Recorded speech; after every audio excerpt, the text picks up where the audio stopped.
بسم اللہ الرحمن الرحیم۔ اسلامک ہاکس کے پیارے دوستو، میں ہوں شہباز رحیم اور آپ دیکھ رہے ہیں Islamic ہاکس۔ The end of time کے پارٹ 8 میں آپ تمام دیکھنے اور سننے والوں کو خوش آمدید۔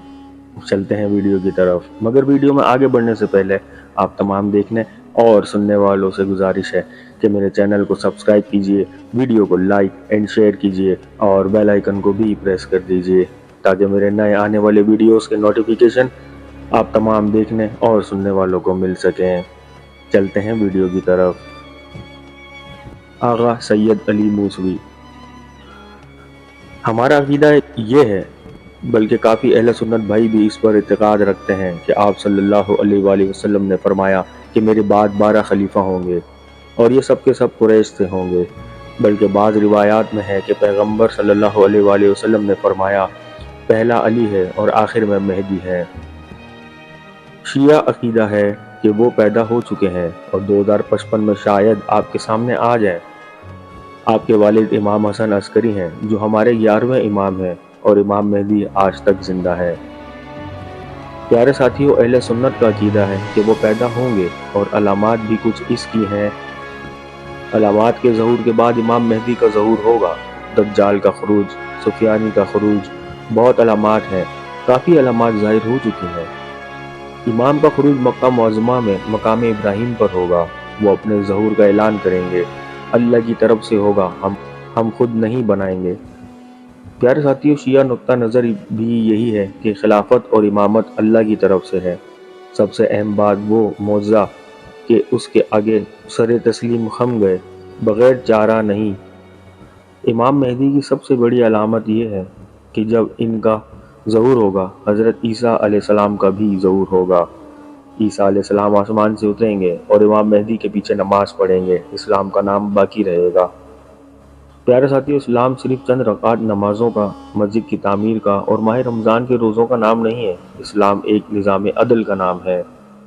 قرآن کی تدریس رہے گی، قرآن پر عمل نہیں رہے گا، البتہ آپ کتابوں کا مطالعہ کریں تو آپ یقیناً اس بات کو محسوس کریں گے کہ وہ علامات تقریباً 70 سے 80% پوری ہو چکی ہیں۔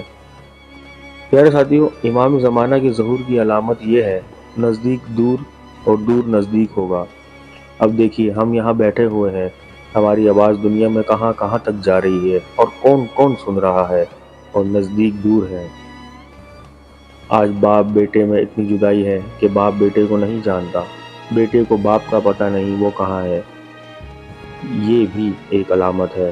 ایک جملہ اور ہے کہ جو لوہے پر لوہا چلے، یہ ریل اس کا ٹائر بھی لوہے کا اور پٹری بھی۔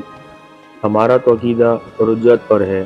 ہمارا عقیدہ ہے کہ امام زمانہ کی شہادت کے بعد وہ کافی دیر تک حکومت کریں گے اور ہمارے ائمہ ایک ایک کر کے دنیا میں آ جائیں گے اور ان کی حکومتیں ہوں گی، اور آخر میں دوبارہ جب امام زمانہ کی حکومت ہوگی تو پھر قیامت آ جائے گی۔ پیارے ساتھی، حضرت ابو اسحاق سے روایت ہے کہ حضرت علی رضی اللہ تعالیٰ عنہ نے اپنے بیٹے حسن رضی اللہ تعالیٰ عنہ کی طرف دیکھتے ہوئے فرمایا کہ میرا یہ بیٹا سردار ہے، جیسا کہ رسول صلی اللہ علیہ وآلہ وسلم نے فرمایا تھا کہ عنقریب اس کی پشت سے ایک شخص پیدا ہوگا جس کا نام تمہارے نبی پر ہوگا، اخلاق و عادات میں نبی جیسا ہوگا لیکن صورت و شکل میں مناسبت نہ ہوگی۔ اس کے بعد علی رضی اللہ تعالیٰ عنہ نے اس شخص کے عدل و انصاف کا واقعہ بیان کیا۔ امام مہدی کا ظہور ایک ایسے موقع پہ ہوگا جب مسلمانوں کے ایک خلیفہ کا انتقال ہو جائے گا اور اس کی جگہ خلیفہ مقرر کرنے کا معاملہ درپیش ہوگا، لوگوں میں اختلاف پیدا ہو جائے گا۔ اس کی تفصیل ام المومنین ام سلمہ رضی اللہ تعالیٰ عنہ یوں بیان فرماتی ہیں کہ حضور صلی اللہ علیہ وآلہ وسلم نے ارشاد فرمایا کہ خلیفہ کی موت کے وقت لوگوں میں اختلاف پیدا ہو جائے گا۔ اس موقع پر ایک شخص مدینہ منورہ سے نکل کر مکہ شریف کی طرف بھاگے گا۔ اہل مکہ اس کو خلافت کے لیے نکالیں گے، تاہم وہ اس معاملے کو ناپسند کرتا ہوگا۔ پھر لوگ حجر اسود اور مقام ابراہیم کے درمیان اس کے ہاتھ پر بیعت کریں گے۔ پھر دشمن ایک لشکر ان کے مقابلے کے لیے شام سے بھیجے گا تو وہ لشکر حیضہ کے مقام پر زمین میں دھنس جائے گا جو مکہ اور مدینہ کے درمیان ایک جگہ ہے۔ جب لوگ یہ دیکھیں گے تو شام کے ابدال اور اہل عراق کی جماعتیں ان کے ہاتھ پر بیعت کریں گی۔ پھر قریش میں سے ہی ایک شخص جس کی ننیال بنو کلب سے ہوگی اٹھے گا اور ان کی طرف ایک لشکر بھیجے گا۔ امام مہدی اور ان کی فوج پر غلبہ پا لے گی اور مال غنیمت لوگوں میں تقسیم کر کے نبی صلی اللہ علیہ وآلہ وسلم کی سنت کو پورا کر دے گا۔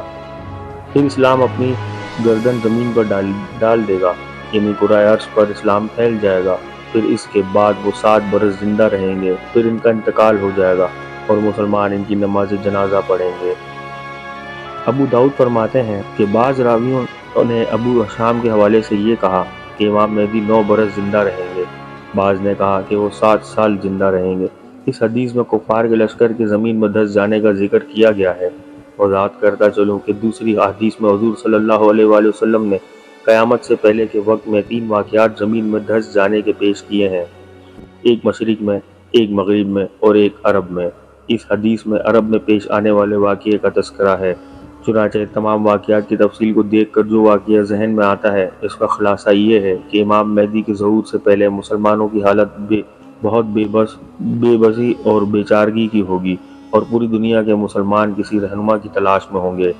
مدینہ منورہ میں کسی خلیفہ کے انتقال کے بعد امام مہدی مکہ کو روانہ ہوں گے تاکہ لوگ انہیں خلیفہ نہ بنائیں۔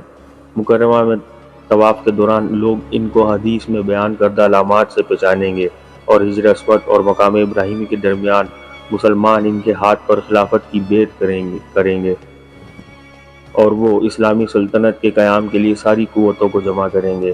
بعض روایتوں سے معلوم ہوتا ہے کہ شام اور مصر پر عیسائیوں کا قبضہ ہو جائے گا اور مدینہ منورہ میں مسلمانوں کی حکومت کے قیام اور ان کے اجتماع کی خبر سے عیسائی اور غیر مسلم دنیا پریشان ہوگی اور وہ اپنی قوتوں کو مغرب میں جمع کر دے گی۔ پیارے ساتھی، وہ شام کو اپنا فوجی اڈا بنائیں گے اور ایک بڑی فوج کے ساتھ مکہ مکرمہ پر حملہ کرنے کے لیے مکہ اور مدینہ کے درمیان ایک مقام پر جمع ہو جائیں گے۔ بعض روایات کے مطابق یہ ایک پہاڑی ہوگی۔ دوسرے ممالک سے مسلمان افواج امام مہدی سے ملنے کے لیے روانہ ہوں گے، ان میں ایک فوج سمرقند سے بھی روانہ ہوگی۔ غیر مسلم افواج کو کوشش کریں گی کہ یہ مسلم افواج امام مہدی تک نہ پہنچ پائیں اور رستے میں ہی ختم ہو جائیں، لیکن اللہ کے کرم سے رستے میں ہی زلزلہ آئے گا اور کفار کا لشکر زمین میں دھس جائے گا۔ پیارے ساتھیو، ویڈیو میں آج کے لیے بس اتنا ہی، ملتے ہیں اگلی ویڈیو میں۔ مگر جانے سے پہلے آپ تمام دیکھنے اور سننے والوں سے گزارش ہے کہ میرے چینل کو سبسکرائب کیجئے، ویڈیو کو لائک اینڈ شیئر کیجئے اور بیل آئیکن کو بھی پریس کر دیجئے تاکہ میرے نئے آنے والے ویڈیوز کے نوٹیفیکیشن آپ تمام دیکھنے اور سننے والوں کو مل سکیں۔ ملتے ہیں اگلی ویڈیو میں، تب تک کے لیے اللہ نگہبان۔